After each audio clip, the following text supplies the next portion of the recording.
Mr. Loncar, how you doing, sir? Good morning. Doing good, man. Thanks for having me on. I really appreciate it. It's my pleasure. It's my pleasure. It's been a while since I've done one of these interview style podcasts, like a little bit over a year actually. So, Oh, wow. I've been Thanks. I'm really honored then. Awesome. yeah, we've been in the coaching for profit streets and leading Nice. a team of 15 or so and releasing courses and doing all of that sort of thing. And so something had to give, as someone who has limited time, limited bandwidth, um, and the interview styles have kind of gone to the wayside. But hopefully in the near term, we'll be bringing those back. And so, yeah, you're Nice. number one on the reboot. And Nice. I'm really honored now, man. Thanks again for having me on. It's yeah, awesome. my pleasure. So as we typically do in these podcasts, tell me the story about you getting into the world of playing cards. Yeah, I mean, I owe it to my dad. He always told me stories of him in the 70s as a school teacher. He would get off work and then go down to the card room and would play a lot of stud games, cash games. And like you said, he's like, I probably made more money over a number of years at the card room than I did as a teacher. And he was a consistent winner and loved the game. He got Where are me, you from? Where are you guys from? so I was born and raised in Olympia, Washington, which is an hour south of Seattle, Pacific Northwest. And yeah, I've been playing card games for pennies and dimes with my dad and grandpa since I was 4. My dad got me into online poker for play money when I was 12 in 1998 on a website that doesn't exist anymore called hotpoker.net. And it was actually a play money site, limit hold'em only. And I played on there for a number of years. And then when I was 17, my dad said, "Hey, how about you step up now and play some poker for real money on my party poker account?" And I slowly lost $500 over the course of 6 months playing $5 and $10 sit and goes. He said, "Okay, you're done, son." And then when I was 18, semi broke high school senior in high school, had a couple $100 to my name, put it online. I ran 200. I ran $100. I ran $100 up to 3K over a couple weeks. And then just being an irresponsible 18-year-old, not knowing bankroll management, all of a sudden I'm playing $600 buy-in games with a 3K bankroll, lost it all. Did the same exact thing 6 months later, turned $200 into 3K over the course of a month, slowly and surely. Now I'm playing $600 buy-in games again, 5 buy-ins, lost it all. It's inevitable to happen when you're irresponsible with bankroll management like that, as you know. Could you And go back? it wasn't. Could you go And back a second? Because yeah, I have some questions yes, about your dad specifically, right? Like, so where yeah, was he playing stud? How did he get involved in poker? Because 1998, that's well before the Moneymaker boom. And yeah, I'm interested in how he stumbled across, playing cards. yeah. So he grew up. My grandpa was a card player, and he kind of trickled that down to my dad. And my dad started playing cash games at local card rooms in Aberdeen, Washington, from his early 20s on, and just kind of adapted to the different stud games. This is like pre Hold'em. Like he's like there was no Hold'em back then. I mean, they Sure. didn't. It was everything was limit stud games, high low, um, different games, and he just was a consistent winner. And he, like he said, he's like, it was the same group of guys. You get to learn how they play and get to learn their tendencies. And there's a number of guys that just had money that didn't care about losing, an average man's salary in a day because they had lots of money and capitalized on those guys and just became a consistent winner over the years and loved the cash game grind in the 70s and 80s. And it's ironic that my dad said when Texas Hold'em became popular in about the mid 80s, he said they kind of overtook the stud games at the local card rooms. His win rate went down because he said the stud limit games were just so easy and so consistent. And now you can no limit hold'em. You can now leverage those big bets and big bluffs that you couldn't do in the limit games, which makes the game swingier. And but yeah, my dad, he's always been a card player. He's always been a kind of a maverick, real estate agent, stockbroker, commodities trader. You name it, he's done it. And so poker kind of fits right in the mix with him and me. And luckily, he passed that on to me. Nice. How'd your mom feel about, the poker and then used playing poker at like 17 and that sort of thing? She was cool with it. She was cool with it. She knew my dad was going to give me good guidance. And it really wasn't until I built up a nice little bankroll my freshman year of college. I turned like $200 into $3,000 in 2 nights, and then slowly trickled that up to like 15K by the end of my first semester. And then I dropped out of college and wanted to try playing poker for a living. That's when my mom got concerned. That's when no mom wants to hear their 19-year-old son dropping out of college to go play poker for a living. That's not the mom's dream for sure. That's the mom's nightmare probably for most moms, 99% of moms, maybe all moms. And I did okay. I was making enough money to just pay the bills. My mom begged me to go back to school. I agreed. So 9 months later, I went back to college, got my 2-year degree, and was consistently winning online. Had built up a nice bankroll, and by the time I got my 2-year degree when I was 21, I knew that poker was what I wanted to do, and I've been doing it ever since. Luckily, Um, so again, you're talking about how, you built up a role and then you dusted it off and you built it up and you dusted it off. It sounds like freshman year of college, it finally stuck. Was there any specific yes, reason why it stuck? yeah. So I hadn't played poker in a year since the last time I went broke when I was in high school, and I was just kind of How bored. come? And what's that? How come? The pain. I'll never forget the second time in high school. I 6 in the morning, played all night. I was in tears. I was just in sobbing tears. That was such a painful experience. Such a painful thing to go through because $3,000 when you're 18 in high school feels like a lot more money than it really is. Sure. And I just told myself I'm not gonna play poker anymore ever again. And of course couldn't keep me away from the That game. I worked love the out. game. Of course not. Yeah. So when I started playing again, it was Friday evening, 5 p.m. I deposited the $200 that was in my bank account out of the 300 in my account online, and I actually ran it up. I hardly slept, hardly ate, hardly shower. I didn't shower for 48 hours, and I had 5K in my account, and I was feeling good. What led to And the I restart? of course was playing. What's that? What led to the restart?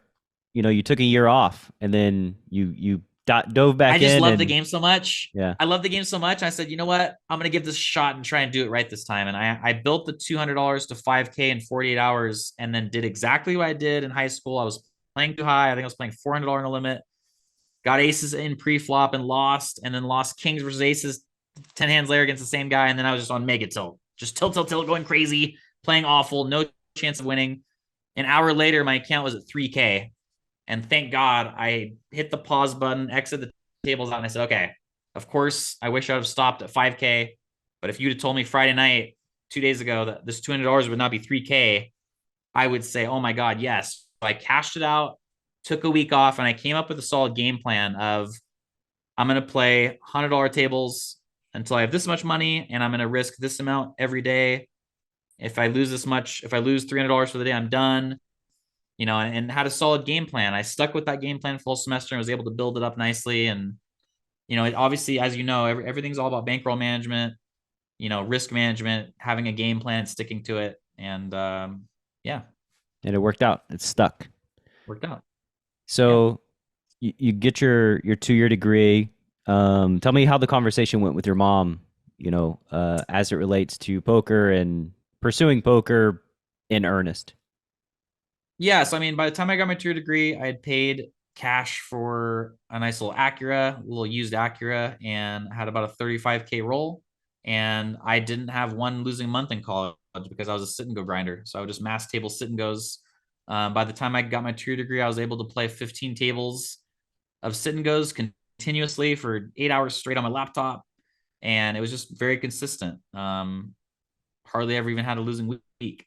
How were And especially you back then, how were you learning back then? Like what was the self-taught. There's just 100% self-taught, all on your own, just pure 100% pure self-taught, lone wolf. pure lone wolf. And yeah, my mom knew how consistent it was. And, obviously they helped me out with some college expenses, but I was able to pay for some stuff. And my mom said, okay, like, yeah, if you're winning consistent like this and you're doing well, what can I say? Um, so yeah. Nice. So the early career is taking off, and how Yep. how did the early 2000s treat you? They treat me really well. Fast forward now, 3 years, 2 years after my 2-year degree is done. At my peak, I was playing. It's kind of mind-boggling even now to think about it. But Poker Stars gave you a little bit more time to act on the regular speed 10-minute level sit and goes back then than any games do today. And so because of that, I figured out a way finally to I was playing 45 sit and goes at a time continuously for 8 hours straight by stacking the tables on top of each other. So you can only see one table at a time. You make a decision, the next table pops up, make a decision, next table pops up. Every once in a while, I've got a tough decision. I slide that table off to the side, off the stack, and think about what I want to do as I continue to go through the stack and make decisions. And it was lovely, man. I was making a lot of money from rakeback. I was making consistent money on the games and loving life, and built up a nice 6-digit bankroll. And I think the number one advice I give to younger poker pros these days is not only having bankroll management on the felt, but my biggest fault in my 20s was, as good as I was at having bankroll management on the felt, I was spending and blowing money off the felt like I was making $1 million a year. And that was a recipe for disaster that I didn't see coming at the time. And that's what caused me to go broke. That's what caused me to go from having $100,000 plus at 23, driving a Porsche, to a few years later, I'm needing to borrow money from mom and dad at 26, 27 just to have a meal, getting staked fully backed in a $300 cash game to rebuild, and think about the mistakes I had made off the felt that got me to that point. And Tell me about that moment. it wasn't until I made the decision off the felt to be as disciplined with my spending as I was when I was playing poker, that then I was finally able to be really long term successful and continue to build and never look back. So it's so important, man. It's so easy to make when you're young, it's so easy to make $3,000 in a night on poker and be like, oh well, now I can go and pay for my friends' drinks and party and go get a nice hotel and go traveling and blow all this money because I'm making so much money here. It's so important to be disciplined off the felt as well. And that took me a long time to realize that. Yeah, and I mean, I think especially like when you're young and you have friends who are like grinding away at their jobs, at least like in my case, I think that a lot of them looked at me playing poker as, I don't even know how they viewed it, but like it was just that I had infinite liquidity and like asked to borrow money all the time. And, I don't really know exactly, I don't know exactly the thought process that they had, but I do know that like they didn't treat it as if it was like real money that I worked for. It was more so Yeah. just like funny money. Um, Yeah. tell me, this is another sort of pivotal moment in your journey, it feels. So, Yes. you bust out, you start crying in high school, you don't play for like a year. And then now you have a lot of success, you build up a 6-figure bankroll, and then you bust that. So tell me the moment, like when you busted the 6-figure roll, like did you have any thoughts of, what, maybe I should just not play poker? Not for 1 second, honestly. Like, in fact, it's kind of funny now because looking back, there was like a 3-month period where I just sat on my hands because I was having trouble finding a backer. It's not like today where everyone, like, social media kind of like networks everyone together. It wasn't like that back then.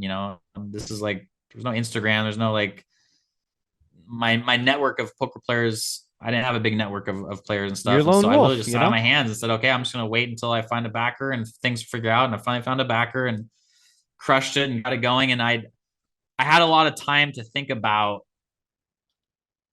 my spending habits and how absurd my spending habits were, and just buying everything I wanted, and just it was insane.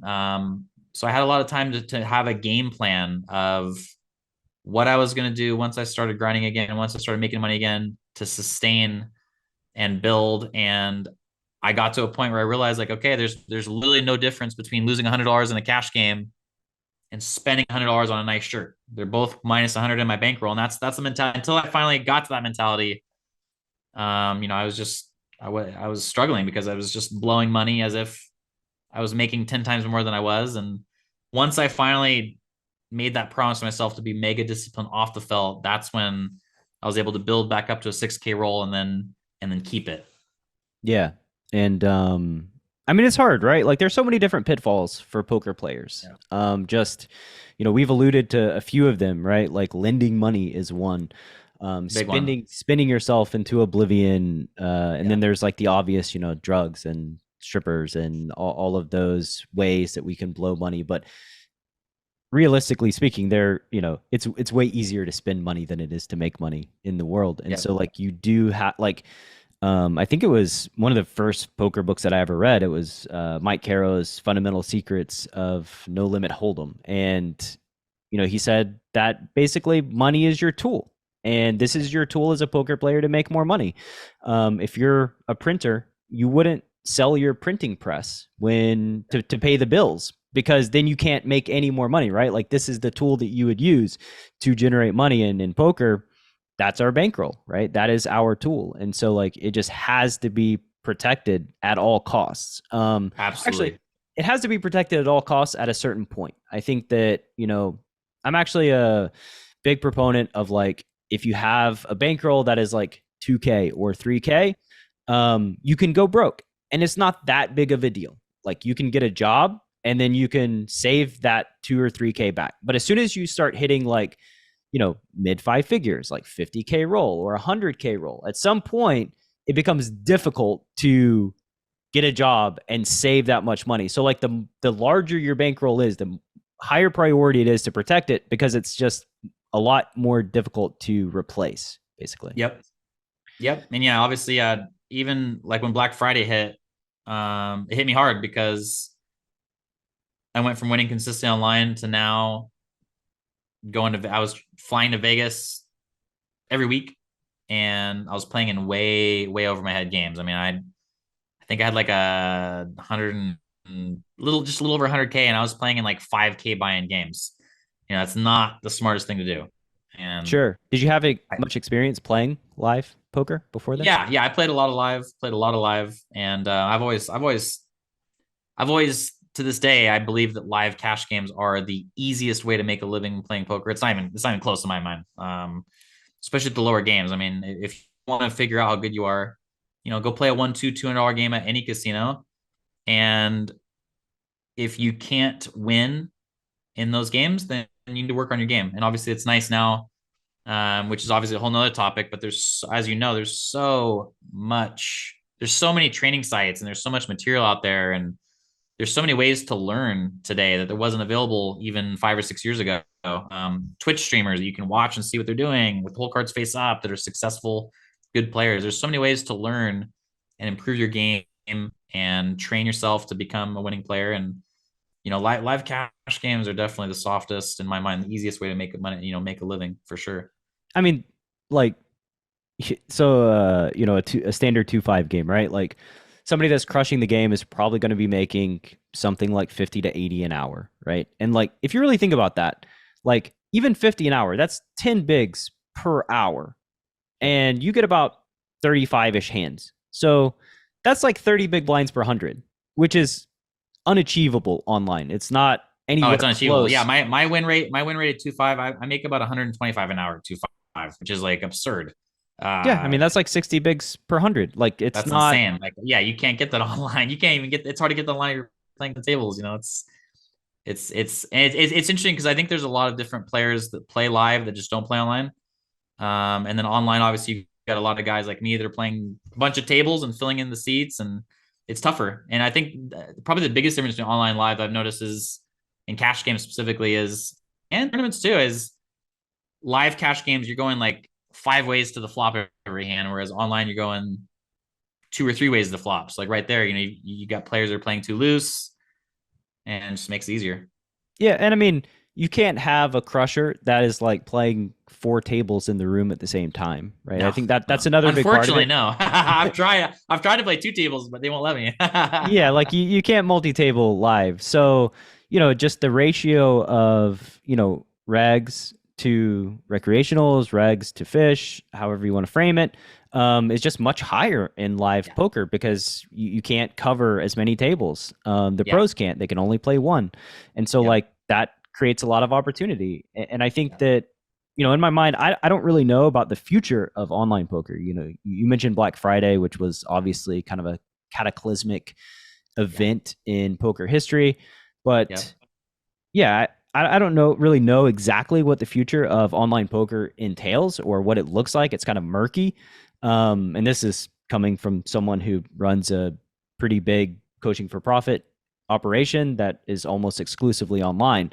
But live poker is just going to be good until there's no poker left to play. Like live poker is just always going to be an option, and a very profitable one if you just so happen to live, in a place where they have legalized and regulated casinos. And if you don't, spoiler alert to anybody listening to this right now, there is a home game within a 5 square mile radius of you happening probably every single night of the week in your local Probably. area.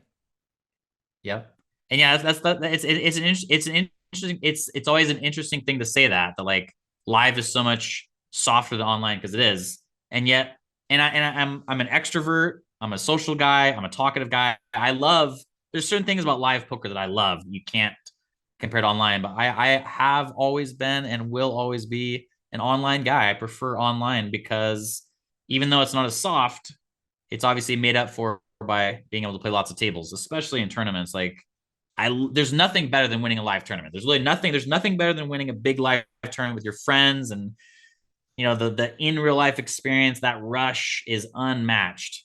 But I've always been an online guy because I love Sundays so much. I love being able to get 16 tournaments going.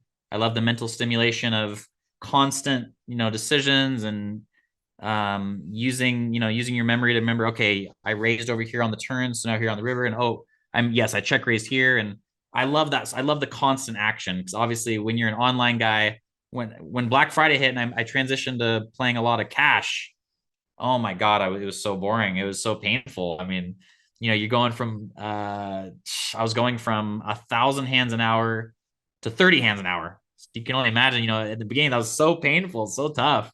And obviously there's so many pros and cons to live versus online, but I've always been an online guy because I just love being able to multi-table, spread the money out, sit at home in my underwear, listen to my music, eating my food on breaks. Like I definitely love online.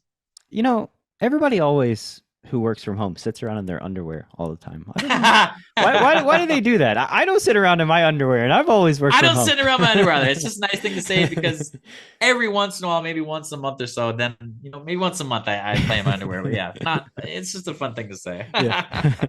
um, Tell me about, playing 40 tables at a time. So like, I think that I think my maximum historically is probably like 10 to 12. And Yeah. even then, like, I've always been a high intensity grinder and typically held, one of the higher win rates at the stakes that I played.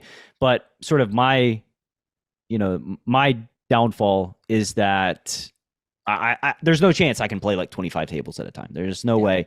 At the level that I want to play them at. Like I want to play them at a very, very high level. And I feel like at some point, really it's like after 6, and I haven't even played 6 tables in forever because like after Black Friday, I've actually not really played on a named website since Black Friday. It's been mostly all ignition and Bovada cash, as well as, live cash too, directly following Black Friday.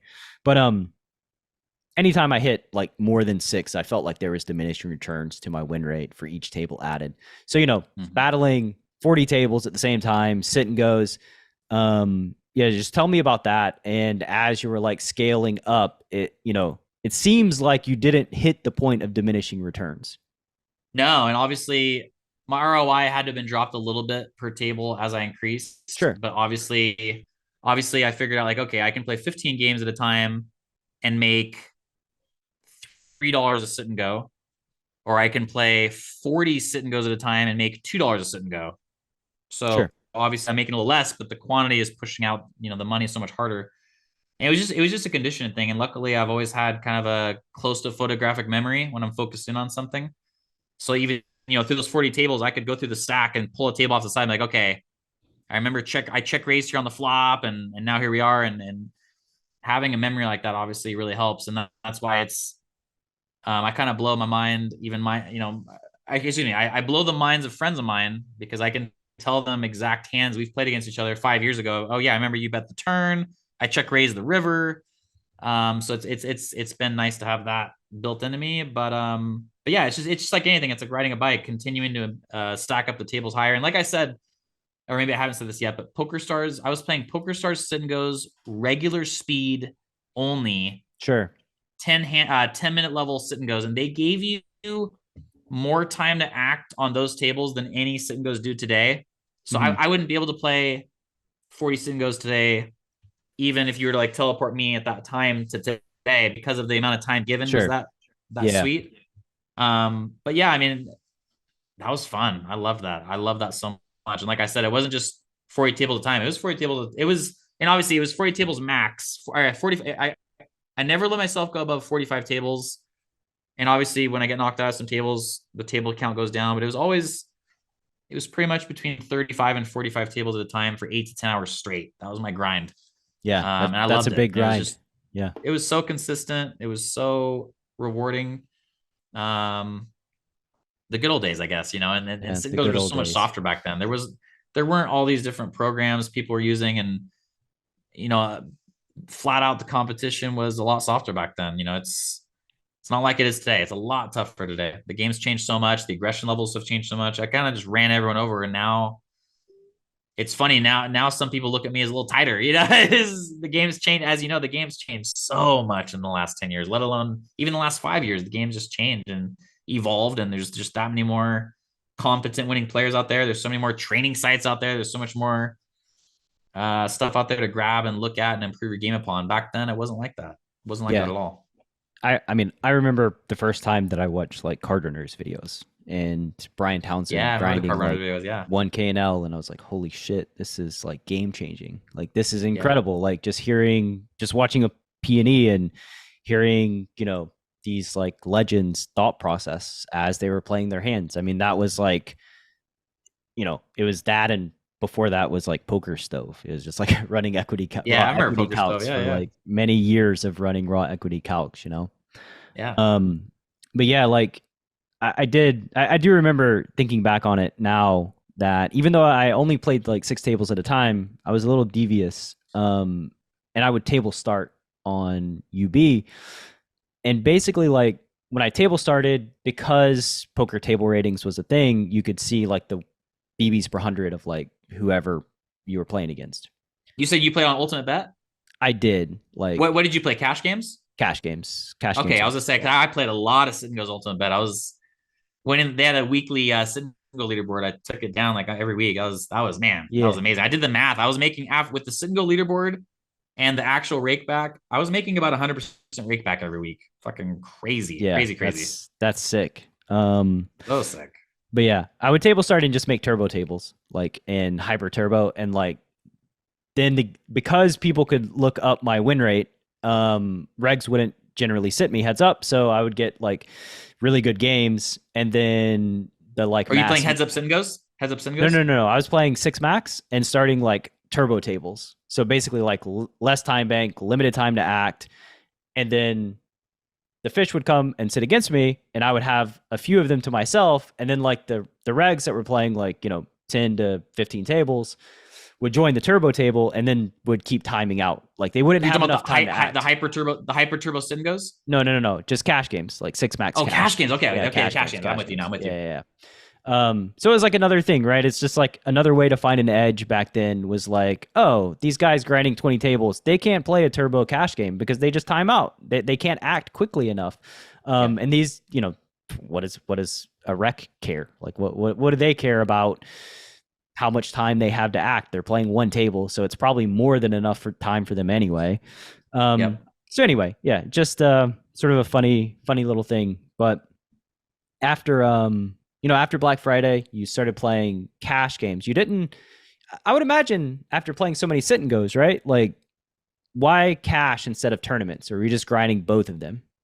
So yeah, I was always playing a little bit of cash games here and there. I would, during all those years of playing Sit and Goes, I would probably go play live cash once a week, and then when Black Friday hit, I was like, okay, I've had a nice win rate playing cash. I'll transition and just play live cash for a little while here. And then I was just playing way too high, staking too many people, spending too much money.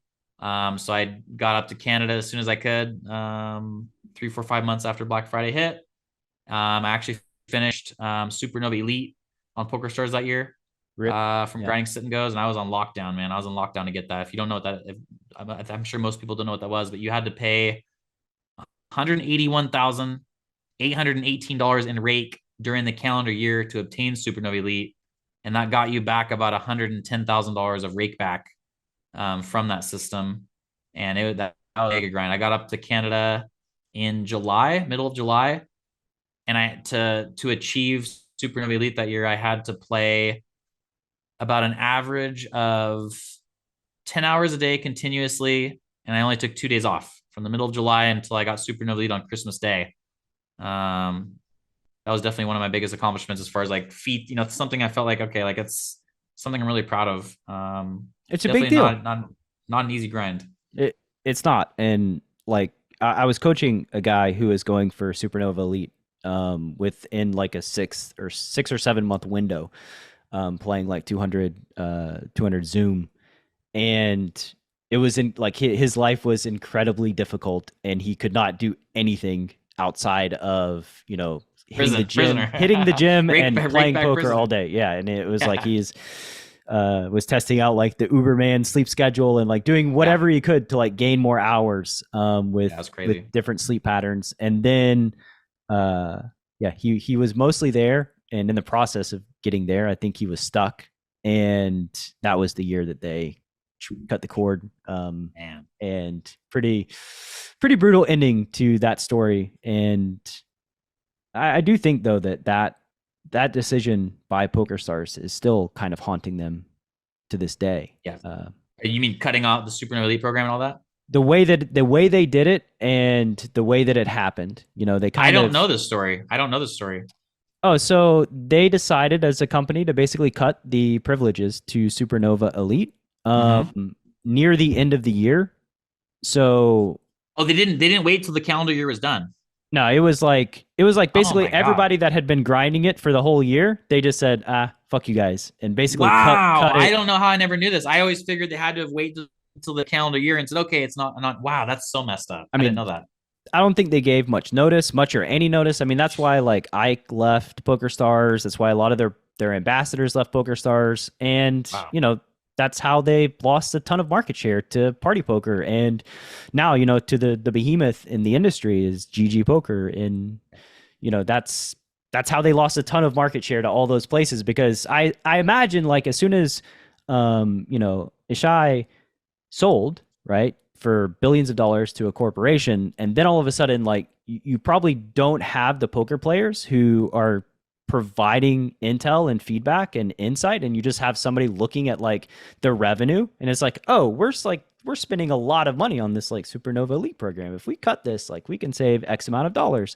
And then that's what it was. There's businessmen coming in and saying, oh, if we just cut out rake back a ton, then we can just make so much more money and screw the players. And it's awful. And it's tragic, honestly, that happened for sure. I mean, I think it's an interesting thing about poker, in that it's hard to understand the life of a poker player. It's hard to understand kind of how they're constructed if you're a businessman. And I don't know actually the full details of this, but I do know that there was a big thing with GG lately. Galfond released a video, and Patrick Howard released a video on them raising the rake at 5K and L to something like obscene. I mean, it was like already obscene, like 4.5 bigs per 100 in rake at 2550 and L, which is like 10 times bigger than any other platform in the world. And they boosted it up another to like 7 to 8 big blinds per 100, to a point to where like all the big games died, because like they're just unbeatable. So the pros are not going to play in them. And I think like 90 of them banded together, boycotted the games, because it's a smaller player pool. So that is an option. And GG actually fixed it. It fixed that. I saw that. Yeah, they listened. They listened to the players and they fixed it, which is always a good sign for me. That because it's this weird sort of relationship that poker pros have with platforms, in that you kind of need each other. But anyway, all right. And sorry to backtrack, but it's been on my mind ever since. I didn't finish it. But talking about the 40 tables at a time, 45 tables at a time. I was able to do that because sit and goes, for those of you who don't know, listening to the podcast, sit and goes are relatively short stacked tournaments. Like, yeah, it's semi deep in the beginning, but most of the sit and goes are 10 big blinds, 20 big blinds, 15 big blinds, 8 big blinds, shorter stacked play. So everything's a lot more calculated, a lot more scientific. What's the right play? I know the right play here is, it's like, basically it's like a constant quiz. What do you do Sure. here with 8 bigs? I shove. What do you do here with 10 bigs? I fold. What do you do here with 15 bigs? I raise to 2. It's just a constant quiz. Whereas, like for me now, I really never allow myself to go above 20 tables when playing tournaments. I feel like that's the absolute maximum I can handle while still playing good poker. And really, I've realized I'm really trying to keep my table count to about 14 or 15 at the absolute max so that I can, because obviously the most important thing with MTTs, with multi-table tournaments, which is what I now focus on, is quality over quantity for sure. It's not the best thing to add a few more tables if it's going to hurt your stuff, because it's so important to make good decisions, not make mistakes, and still be able to semi pay attention to what everyone's doing around the table. And obviously, for those of you just beginning, I always recommend starting off at a table count where you can win at. If you can't win playing 2 tables, don't go above 2 tables. Stay 2 tables until you can win consistently. And then, obviously, if you're winning, something else to talk about too is to stick with what you're doing. I feel like poker players too often now just, how can I get move up in stakes? How can I add more tables? Well, why would you want to when you're making $3,000 a month every month right now? Just be happy with what you're doing, build your bankroll, continue to get better, and then worry about making, increasing the tables and things like that. So I think it's definitely, especially in multi-table tournaments, it's always going to be quality over quantity first. Yeah, and I think there are some like really good examples of that. Darren Elias, I believe, is like a very low volume online grinder, plays very few Yeah. tables, but puts in the maximum amount of intensity into each tournament that he plays. And I think that like He is a sicko, man. I didn't know who he was. I played against him on America's Cardroom a couple of years ago. I was like, who the hell is this guy?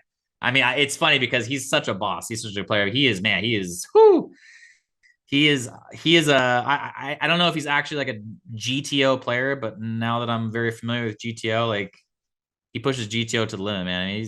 He shoves so wide. He's tough. He's a tough guy. He's not a guy you want your table. Yeah, for sure. And actually, like I can. So going back to like just higher intensity, fewer tables, and quality. The way that I think about all of that is that essentially, as a professional poker player or an aspiring poker player, hobbyist, whatever it is, think of yourself as a factory, right? Where the thing that you output, your product, is well played hands, right?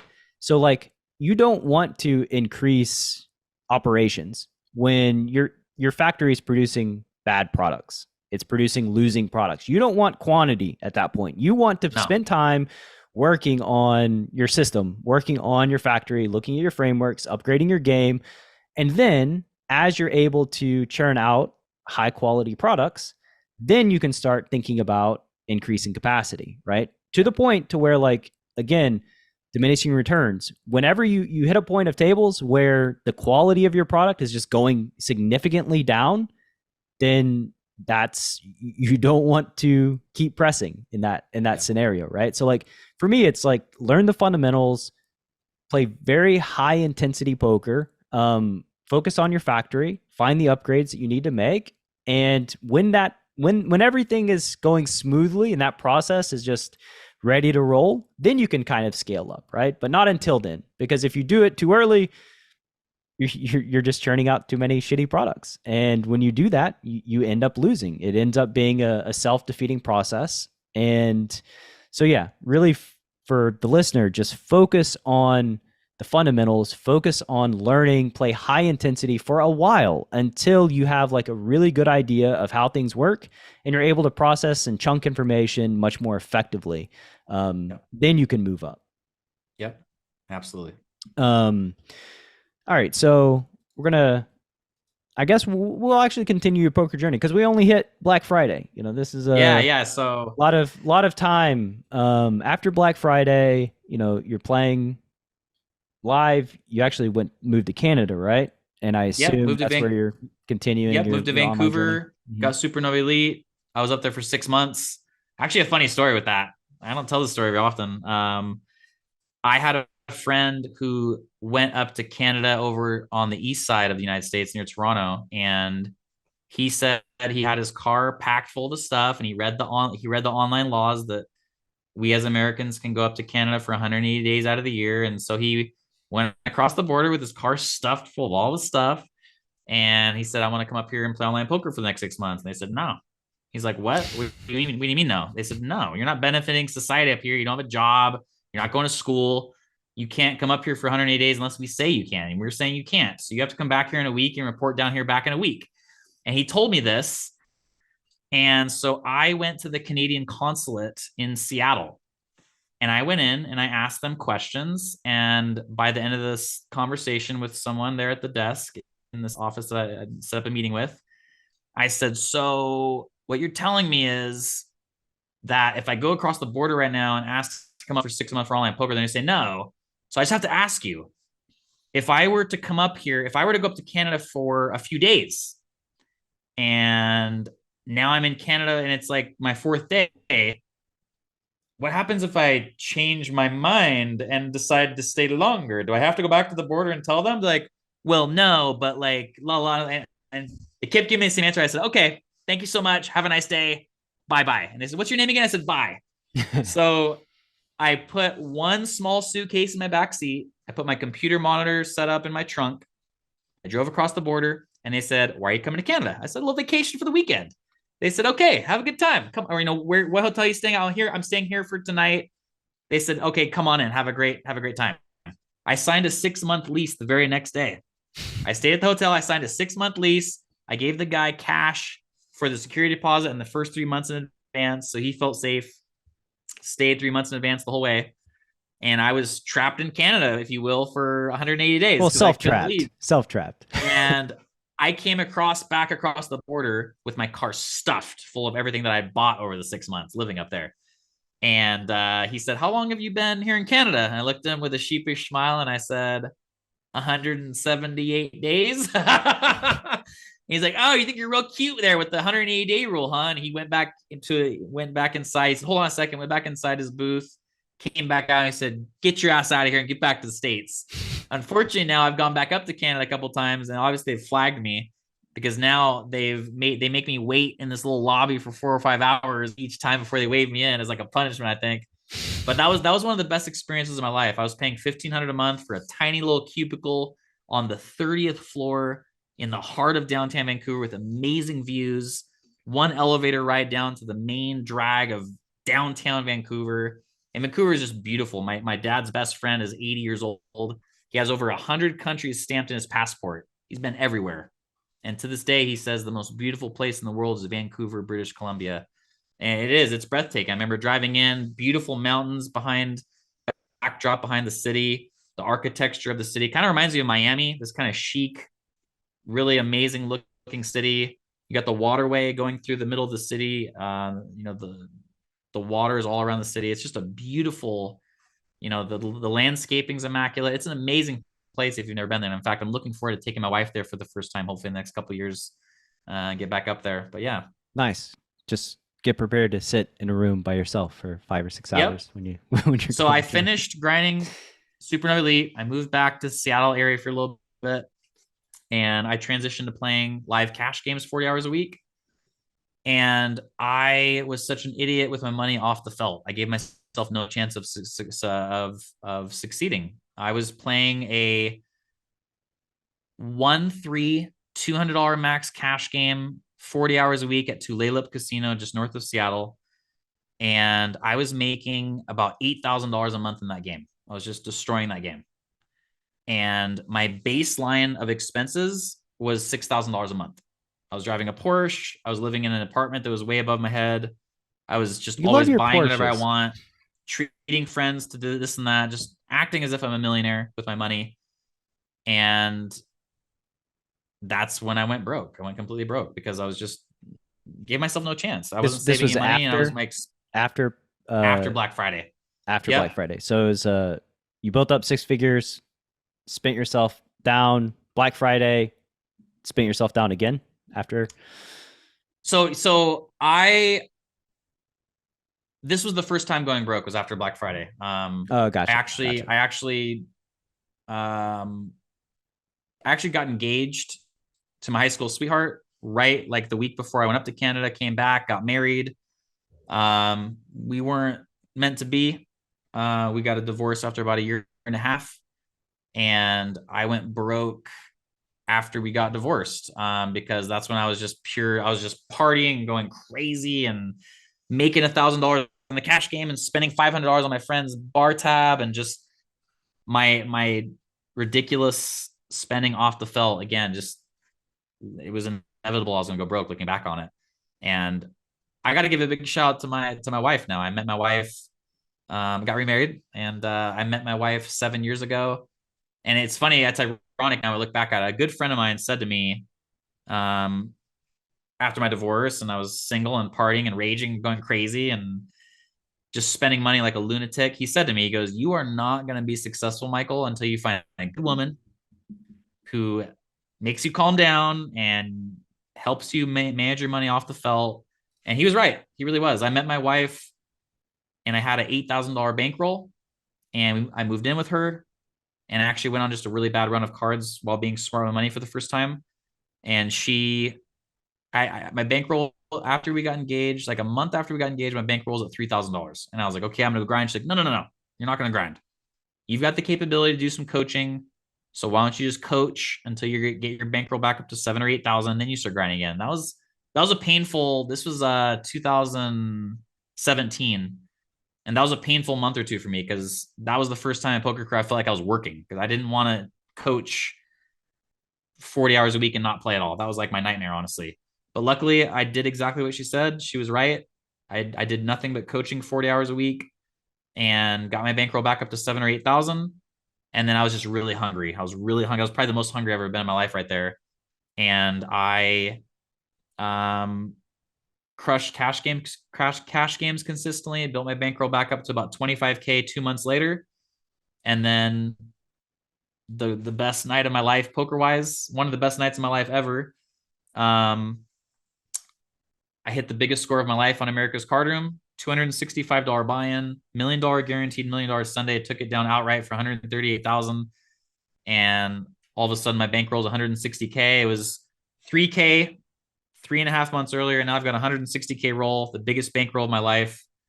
And obviously, with the help of my wife to manage my money and not spend it and be smart with it, I've Loncar, maintained don't buy that a bankroll Porsche. since then. Stay away from the Porsches. Yeah. Actually, it's funny. I actually got a Porsche last summer, but obviously I was smart with it. I traded in my Camry, and you know, very $300 payment. So I'm being smart with money now, and I owe a lot to her, obviously, and she's a big reason for my success, and she actually loves the game, and she actually studies now more than me, and just loves poker. Her whole family loves poker. She's definitely my soulmate, man. She's the best. It's been nice to have a partner who understands the game and understands tilt and understands the ins and outs of it all. She gets it, and it's amazing to have her by my side. And I can't really imagine, even if I were to win some tournament, live tournament for $1 million, the most special night of my life poker wise was before I started streaming, winning that $138,000 first place prize on my laptop in bed with her when we were engaged, and just sharing that moment together. It's amazing. It was an amazing night. Yeah, I can imagine. I mean, that's just it's a huge triumph, and Yeah. especially only a few months removed from a low point. Yeah. Um, yeah, I know that. So, my wife was a poker dealer actually, and so she's familiar with the industry. And I just have to say, as I'm divorced as well, um, previously divorced, but like having somebody that is like supportive and that understands the industry in your corner when like this is actually, you know, your passion Yeah. is you can't really Massive. put a number value on it. It's just so No. critical to long-term success. Having that support system and having somebody who understands kind of the ins and outs of what's going on. Like, yo, I'm gonna, there's gonna be times where I will play for a month and I'll have a losing month, and there's nothing I can do about it other than logging back on tomorrow and putting in more volume to the best of my ability. And like that can be a struggle. It can be a sticking point, especially Yes. when you start talking about like really big numbers. That can get a little bit scary for somebody who's unfamiliar with the industry, who has some sort of like familial past of gambling addiction or Yep. terrible things happening like historically. I think there's a lot of negative biases in the world, specifically as it relates to gambling in general. And I think that while I don't think that I do think that playing cards is gambling, but it's strategic and structured, and there's a path to victory, obviously. But yeah, I think that a lot of those negative biases still exist in society today, unfortunately. And in a lot of cases, I think like we kind of glorify such behavior. I mean, most of like the live stream these days, the biggest ones are like, oh, who's going to be the biggest DJ tonight and lose 500K, and like it's Yeah. like a battle of who can play the worst, which is just it's a weird pivot for poker, honestly. It is. And yeah, it's funny you bring up live cash games. I was talking about this last night with some friends. I really have no desire to ever play live stream cash games ever again. You know, I've played a number of live at the bike and Stones Live, and just not something I really want to do moving forward. It's just like there's a lot of psychological pressure when you know that a lot of people are watching you. Um, yeah, I'm not really into it. I'm not really into live cash game streams anymore. I don't want to, it's not something I want to do. Yeah, I don't really have much inclination to doing it either, although it's Yeah. probably like a decent business move at some point. But Yeah. yeah, it's not. I live in Atlanta, so getting out to like LA to play live at the bike for a few nights or a few sessions or whatever, it's like it just doesn't. Yeah. It's not a good use of my time and energy. I want to stay home and do my grind and just do what I'm doing. Yeah, just sit around in your underwear, right? That's That's right. That's that's right. the way it goes. That's right. Tell me about becoming a sponsored ACR Pro. So, as somebody that was a lone wolf and kind of just out there on his own, gaining that sponsorship is Man, game changer. I mean, yeah, up until ACR, every penny that I've ever made up until I was 30 years old was purely from poker, not from anything else ever. And that's something I wish I had done. Instead of blowing all my money, I wish I'd been investing in real estate and residual income opportunities. But nonetheless, ACR changed the game for me. Changed the game for me, man. I reached out to them about a month after my big win. I'd built up a decent Instagram following, and I messaged them and said, "Hey, I've got this, Instagram following, and I want to talk to you guys about becoming your next ACR Team Pro." And I told them, I also had a bunch of commentating experience at Stone's live stream game. And so they said, okay, well, we'll look into you and get the back to you. And they got back to infamous Stone live stream. Stone's live, man. I got a lot of stories with that, but we'll get Yeah, to that in a second. sure. But yeah, I reached out to them and they flew me down to Costa Rica for their 5K cage event, which is a tournament cash game hybrid. So for those of you who don't know, it's like you buy in for 5K, you get 5,000 in chips, and the blinds go up every 2 hours. You play for 6 hours on day one, you bag up, you come back for day two, same thing. 3 2-hour levels, and then you end the night on day two, and then however many chips you have in front of you, you cash out. So it's an awesome gig, awesome tournament. Do they Tournament still cash run game the cage? hybrid. And what's that? Does it still run that tournament? Great question. So I played the last Hold'em cage that they had January of 2020. It's actually the day that Kobe passed away. It was a very emotional day for me. I've never been affected that much by a celebrity death in my life, and we found out about his helicopter crash 30 minutes before we're gonna start playing, and I was crying, man. I was tears coming down my face, crying in that moment. Had to get myself together, and now I'm gonna play this 5K event. And it's funny to say that because obviously, like I said, it's the only celebrity I've ever been like really affected by. Basketball is a big part of your life, right? We haven't touched on that, but Yeah, basketball is another big yeah. part. We should go into that in a second. Basketball is Sure. my whole life when I was younger. But yeah, so basically, um, where was I going with this? Cage. The You cage. sat down the cage, yeah. Yes, the cage. So they flew me down. I commentated. I commentated with one of the only ACR Team Pros, Jeff Boski, and I commentated the cage with them, and they hit me up a few days later when I came back home and said, "We want to sign you as an official commentator. We run the cage every 2 months. So we want you to be our official commentator." And I said, "I just can't do that. Like, it's just too much." When I met my wife, she had 2 boys.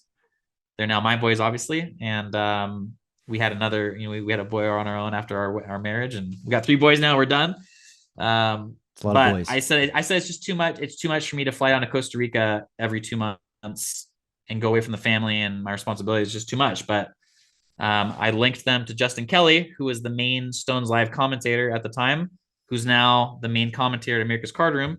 And I said, he's the man for you. And I said, but I really want to talk to you guys about maybe becoming an ACR Team Pro. What do I have to do to make that happen? And they said, we really need you to start streaming on Twitch and build a Twitch presence and build that up. And so I did. I started streaming October of 2018, and they reached out to me a year later and said, you've grown your Instagram, you've grown your Twitter, you've grown your Twitch stream. We love your Twitch stream. We love you, and would love to sign you on as the next ACR Team Pro. And that was, man, like I said, that was such a game changer. And obviously, to be able to receive a monthly payment for the first time in my life outside of poker, for poker, sure, such a game changer, such a big stress relief to know that I've got this amount of money coming every month I can play with and be supported by. It's amazing. And it was awesome getting to know Phil Nagy and my boy Juan and all the guys at ACR during this time, because I went down for another cage and played a cage and commentated another cage and talked to these guys a lot. And I felt so comfortable with them and felt confident that the guys that are behind America's Cardroom are guys that I can trust, and that I can trust that I'm going to put my name on, my reputation on, that they're going to do right. And it's been a great experience with America's Cardroom ever since. That's nice, man. Yeah, the those supplementary checks are quite pivotal. Yes, just offering stability. I think. Big time. Yeah, just for grinders out there whose only pursuit is playing poker, I think like just stretching yourself and giving yourself some kind of cushion, some kind of regular income flow is a really, really, really big deal for professional poker players, because it just stress is a big deal. Like, and as you said, when you're grinding, like you said, you had 6K in expenses, right? And then you're making 8K a month. Well, mathematically speaking, that's not going to end up too great when you consider taxes. And that was 6K off base expenses, like base expenses. And I'm a guy that's during that time in my 20s that just spent money. So right, pretty much breaking even, which is crazy. Yeah, you're breaking even or losing a little bit, but your bankroll is definitely not going up. And that just is going to create a situation where there's a lot of stress to perform at a very high level every single day. And when things inevitably go bad and you're spending money, then the level of stress is just exponentially increased. And to answer your question about the cage real quick too, sure. I might get in trouble for saying this because it's not public information yet, but Phil Nagy actually just told us 2 nights ago that he just signed a deal with the Sheraton here that I'm staying at right now in Escazú, just outside of San Jose, Costa Rica. August 16th, the cage is coming back for the first time in 3.5 years. It's going to be on a regular basis here every couple months. And so the way it was before was there's a day one where you could buy in for $5,000 or $10,000. And if you bought in for 10K, you had the option of putting 5K on the table, and you could put the other 5K in play anytime you wanted. But it had to be the whole 5K. But it had to be the whole 5K off the bat, yes. And then you had the option to put the second bullet on if you bought in. And that was it. If you get knocked out, you're done. But now they're going to, and there was one day one and there was day two and it's done. Now they're going to do it where there's going to be 3 day ones where you can either buy in for 5K or 10K to start. And then you can choose to just put the 10K on the table to start if you buy in for the 10K, or put 5K on and have the 5K behind you ready to put on whenever you want, or just buy in for 5K and that's it. But you have to choose from the beginning which one it's going to be. But there's going to be 3 day ones and you can play all 3 days. So if you want, there's going to be guys, in fact, I'm probably going to do this myself. I'm probably just going to buy in each day for 10K, and then however much you bag at the end of the day will get added to your day 2 stack. So you could buy in for 10K on each day one, and you bag, let's just say you bag $33,000 on each day. Then on day two, you're gonna start with $99,000, and it's gonna be massive. It's gonna be super deep. It's gonna be interesting, obviously, because like I said, when day two ends, that's how much you're cashing out. So like, it's one of those things where it's like, okay, I'm on the last blind level here, and I've got 100K in front of me, and there's a couple other good players. Like, it's like a cash game, right? So I could just sit out and fold, Sure. and cash out 100K in an hour, or I could mix it up. It's going to create a lot of interesting scenarios and high stakes scenarios that no one's ever been in before, and I'm really excited for it. What are the blind levels on day two? Like the final three? What does it close on? So I'm trying to remember exactly. I think on the first day it goes 25, 25. I want to say it goes, I'm pretty sure it went 25, 25, 25, 50, 5,100 on day one. 1, 2, 2, 4, 3, Sure 6 would be insane. I'm pretty sure that the last blind level is 100, 200. Okay. I'm pretty sure. So it's going to be deep. It's going to be mega deep on that last blind level on day two. It's going to be so deep with the structure. So it's going to be exciting. It's going to be streamed on Twitch. It's going to be so fun to watch. It's going to be fun to play. Nice. I'm sure y'all have satellites up for a while. And yeah, and that's what he said. He said every night we're going to run satellites for this for the next day, and we'll run satellites on America's Cardroom so that people can satellite through online and then travel down and play it. So it's going to be awesome. Oh, it's a live event? It's a live event. Yeah, the cage is always live. Oh, I see. So yeah, so when I flew down here, I was commenting. It's a live event. Yeah, the cage is a live event. Got it. Yes. So it's live. That makes sense. Yes, makes sense. Yep. Nice. That should be I'm looking forward to that. That's one of the formats of tournaments. I don't play a ton of tournaments, but that was interesting to me because it's kind of unique, and it was cool. Like I remember it 3 years ago, and I don't play tournaments, so it made an impact. Yeah. So yeah, you hit the tournament, you become an ACR Pro, and that kind of leads us to today, right? Anything happen in the interim there? COVID hit. Sure. ACR was booming for the first year. It was crazy. The influx of players. Sure. Games got mega soft again, I felt like, for a while.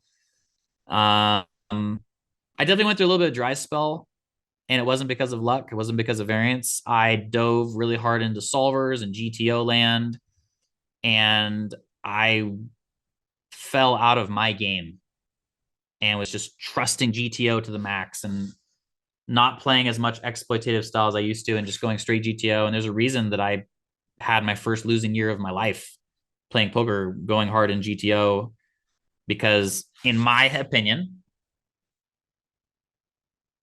I say F GTO. GTO is a great system to understand the baseline of, and there are a lot of great strategies within GTO. But in my opinion, a lot of the pre-flop, specifically 30 big blind and under strategies in GTO are just way too wide, way too loose, way too shove happy, unnecessary. And it wasn't until I actually had a conversation with a good friend of mine, Brian Fight, who's now a BBZ coach, about exactly the fact, like, I realized, like, wow, I'm down for the last year for the first time in life. And I feel like it's because of GTO. I feel like, and just talking with him about the number of things that I had realized GTO was causing me to, and it wants you to call 3 bets out of position a lot wider than I like to do. It wants you to make a lot of shoves, especially 25 bigs and less, a lot wider than I like to. All these different plays that just equaled to me not making as much money. Once I just had a few, like literally just a few conversations on the phone with Brian, who's a great friend of mine, about the changes that I needed to make to go back into my game and take pieces of GTO, but cut out a lot of stuff on GTO that I learned. I mean, it clicked fast. That's crazy. This was just August of last year where I made the changes of going back into my game, taking certain things I liked from GTO and implementing into my game, but going back into more of a tournament life, survival, short stack ninja type of game that I play. It's crazy because having this conversation with Brian, I knew I was going to start crushing again. I just didn't know I was going to start crushing as hard as I did. I went a year of GTO, literally one solid year of GTO where I was like minus 15K pre-rake back to now it's been, what is this, April? It's been like 8 months, 9 months since I made a lot of these changes in my game. And I've made the most, this is my biggest year by far. I'm up like over 300K in the last 9 months, making a lot of consistent scores. And I think that's something that a lot of people just, it's something that people don't realize enough. And I feel like a lot of people are like, oh, the variance, the bad luck. I mean, yeah, there is a lot of bad luck and there's a lot of variance and there's a lot of swings and you're going to go on down swings even when you're playing great. But I think a lot of people don't realize you're making mistakes a lot more than you realize if you're losing for long periods of time, such as I was. And I knew that. I knew I wasn't running. I knew it was a lot more than variance. I knew it was a lot of bad luck. And that's the toughest part of the game, right? Like, how can you really assess how you're doing? Because another thing, and this is a whole nother thing we could talk about for an hour, is the different programs that show your big blind expected and your big blind actual win rates. I think those are flawed. I really do. Because I have too many friends that just, in my opinion, don't play great enough poker to make massive amounts of money. But yet these programs say that they should be making 500 more big blinds per hour, whatever. And it's like, it's such a hard thing to gauge, right? Like, how good am I really playing? How much bad luck is it? How much variance is it really? That's such a hard thing to measure. It's incredibly difficult, and it's incredibly easy to delude yourself into thinking that you're just running bad, getting unlucky, etc.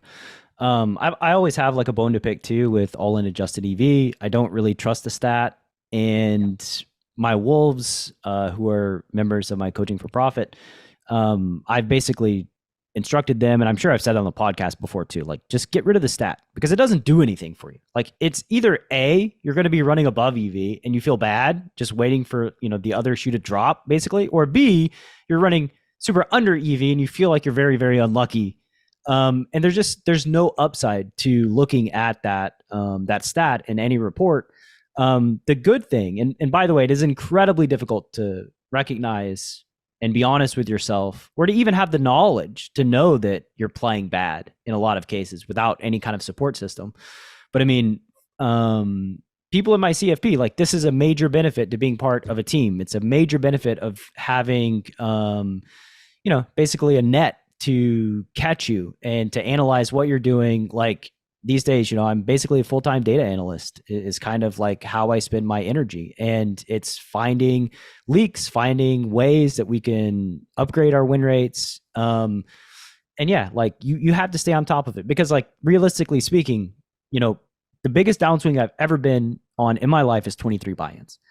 And there are people, even some of my wolves, that have gone on like a 30 buy-in downswing, and they're kind of battling with the reality of like, I'm not playing bad. I'm just getting really, really unlucky. I'm playing to the best of my ability. And I'm like, I don't think you are. Like, you typically can't be. And I mean, paranoia, I guess, has always been my friend in poker, where when I start going on a downswing, even when I'm on an upswing, I get paranoid that like, I need to improve. I need to progress. If I lose 5 buy-ins in a session, like, I'm paranoid that like I'm playing bad. And so like, I will analyze everything to figure out what's going wrong. And I think that like, that's sort of the mentality you have to have as a poker player. You have to take it that serious. You can't like, oh yeah, this is probably bad, ha ha ha, and laugh it off and move on. I love what you just said of when I'm winning, I'm still extra critical of what I'm doing. And I think that's a big thing that everyone listening to this podcast really needs to think about is, I think most people, when they're winning, it's like, oh, I'm winning. Yeah, I'm gonna keep. No, you need to like, even just like when you're losing, when you really like, oh, what's going on? You still need to say what's going on when I'm winning to keep winning and continue to win more and getting better. I love that you said that. Well, you need to know, right? Like, we have another exercise. It's a cool down, where basically like, if you win 5 buy-ins or whatever your result is, right? You still look at the hands that you won, because it's very easy. Again, like, we're battling against delusion here and self-delusion, and like, oh, I've got it figured out. Like, I'm on like a 30 buy-in upswing. Well, like, look back at the hands, right? Maybe you won 10 flips. Like, maybe you're running super hot in flips, or you're running super hot in coolers, or whatever it is. So like, essentially at the end of a session, you don't want to be too high right? Because being too high can lead to arrogance, and it can lead to downstream mistakes, and it can stifle growth. And you don't want to be too low either, because then you feel like a loser and your confidence is super low. So really, you just want to like try to get a clear picture outside of the results of what actually happened, so that you return to like that normal baseline level where you're stable, you're not too sad and you're not too happy, and then you're continuing to progress all the while. Because most laziness, I think, in poker is going to stem, like the times I've been the laziest, after Black Friday 2011 through 2014, when I played only live poker and I was playing 60 hours a week. Exceptionally lazy. Competition was very low. I was not really pressured. It just wasn't tough. And when everything was easy for me, I stopped learning. I stopped growing. I didn't need to in order to survive. So yeah, just for the listener, like when things are going well, pay attention. And when things are not going well, pay attention, and basically just pay attention to your game, try to progress regularly. And just if you're running super hot, it doesn't mean that you've cracked the code to crushing poker forever. It means that you're running super hot, and you have to always keep that in mind. Yeah. And obviously, I've been playing poker for a living for 15 years. It's been my income. It's been my livelihood. And obviously being in the game that long and the experience and just everything I've been through, just listening to you talk, I can tell you are someone that people can depend on to give them valuable insights on so many levels of the game. And it's not often that I talk with someone where I'm like, oh, this guy really knows, he's sharp and he really knows he's talking about so many levels. I really respect everything you're saying, and just I can hear your experience and your discipline, if you will, with everything you're saying. You got to be a pro, I play very few live tournaments. The thing that I recognize, like when we go in a wolf retreat with 15 of us to a live tournament, and we hang out in a house for 5 or 6 days and play tournaments. The thing I realize is like, dude, almost nobody here is a pro. They may play professionally for their income, but they don't act like a pro. Like they don't take care of themselves. They don't show up. They're pounding Red Bulls at freaking like 11 p.m. at night when they have a restart tomorrow if they bag. Like, how on God's earth, like, is this still happening? Like, it just, the lack of pros in the poker world, both cash games and tournaments, means there's a ton of opportunity if you're just willing to treat this thing with the respect that it deserves. Like, eat healthy foods, take care of your body and your mind, get good sleep at night. Don't drink Red Bulls at 11 p.m. when you've got to play noon the next day. Like, prioritize sleep, protect yourself, get a massage, right? Like, just whatever you can to take care of your body, your spirit, your mind while you're in there playing cards. The amount of people that, I just see, taking shots at 8 p.m. in a tournament, it's like, wow, like I can't really believe this still exists. Poker is, I'm not sure. I'm not gonna lie. I'm still not sure if I'm ready to call poker a sport, because there are a lot of similarities. I think it's more of a game than a sport. I agree. But obviously tournaments, you could argue, are kind of like a sport, because there's a champion, it's competition, it's skill factor, even though there's a lot of luck.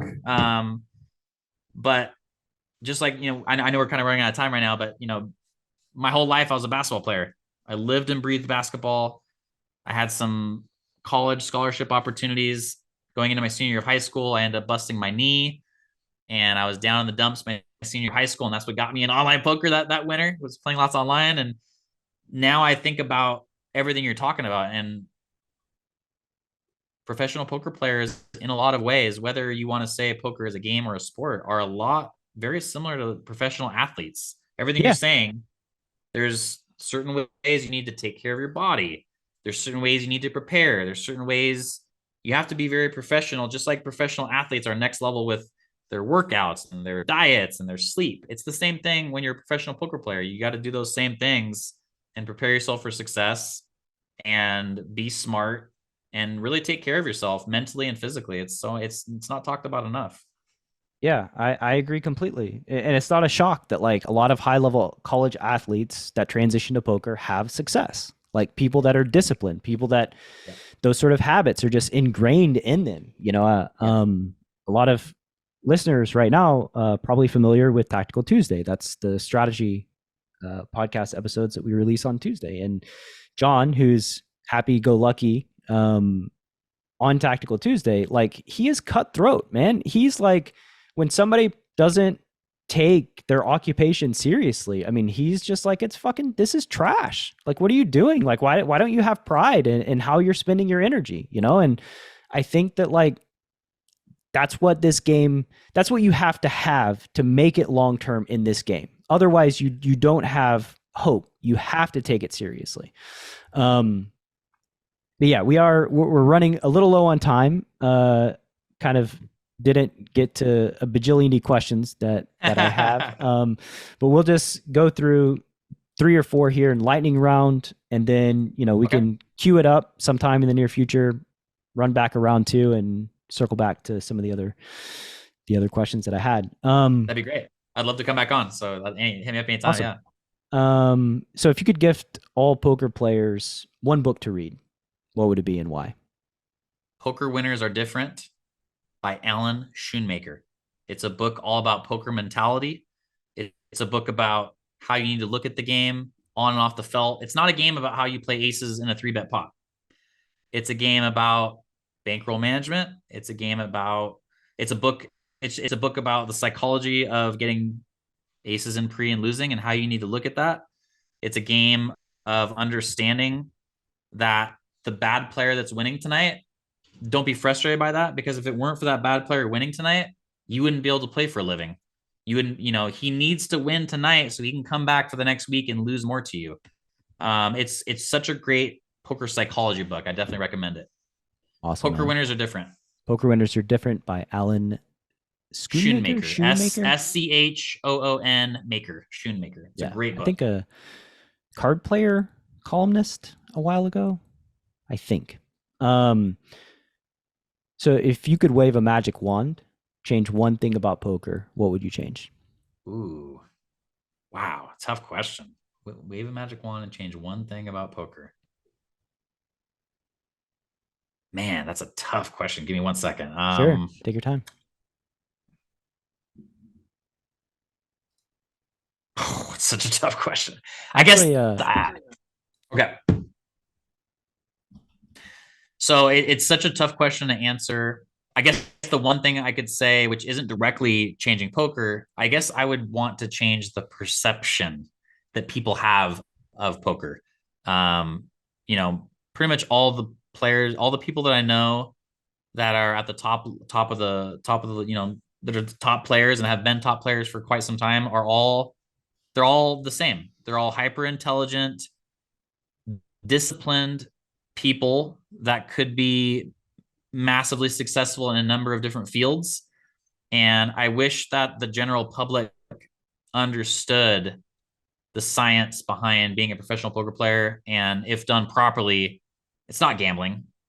You're not going to go broke. If you're doing things right, you are essentially very similar to a professional athlete or anyone that's at the top of their field. And obviously it's such a spectrum of people that think, you got one guy over here who looks at me like a rock star and, oh my God, you're a professional poker player, you're my hero.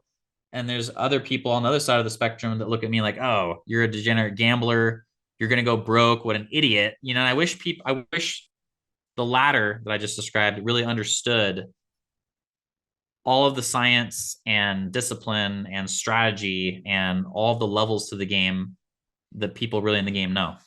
So I guess that'd be the biggest thing I could change is perception of the game.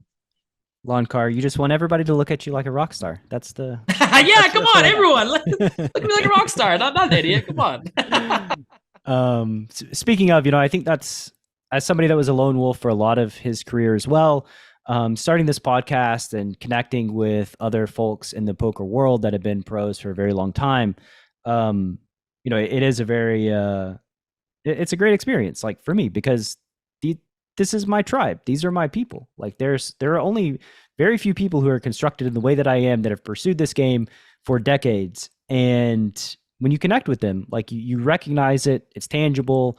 And yeah, just always it's been a thing that's given me energy and really the secret sauce as to what's given Chasing Poker Greatness legs to last this long. Absolutely. And yeah, just talking about connecting with poker players, just the way what my brain's going to right now is thinking about Phil Nagy, the ACR CEO. The thing I love about him so much is that he was a professional poker player for a number of years before he flew down to Costa Rica and was seeking out to be a CEO of a big poker site. And so, it's nice to work for someone that just really understands the game, understands the levels of everything that we do. It's not just some businessman. It's not some guy that just has a lot of money and got implemented into the game. Like it's a real poker player. And I love working for him and being a part of ACR with him. And aside from, the trust that I've built with him and the relationship I built with him, it's just so nice that a poker player is running ACR, so it's nice. I agree, and I think that kind of a poker players running platforms probably got a bad rap after the Full Tilt debacle. But Full Tilt came out of nowhere and marketed really well and was the leader. They were the leader of online poker when Black Friday hit. Huh? Yeah, no, they were. They were the top dogs. I mean, they were, and unfortunately, poker players don't always make great business people. That's kind of known, but I think it's very sad and kind of created a years of, okay, we shouldn't let poker players be touching, sort of running the business side of things. And I think that's not great for the long term of poker. So in closing here, just any projects you're working on right now that are near and dear to your heart? I'm just really trying to get my stream going strong again, trying to get on a consistent 4 or 5 days a week streaming schedule. I'm also trying to add a bunch of things to my stream that I hope will kind of bring in more of a mainstream audience, more giveaways, more visual effects, if you will, more of a show while I'm streaming.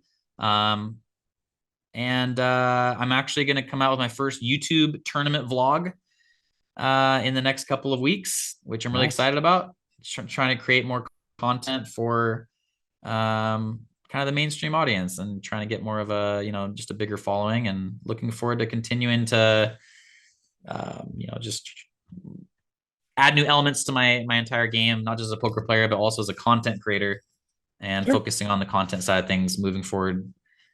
Well, that segues perfectly into the final question of where can the Chasing Poker Greatness listener find you on the World Wide Web?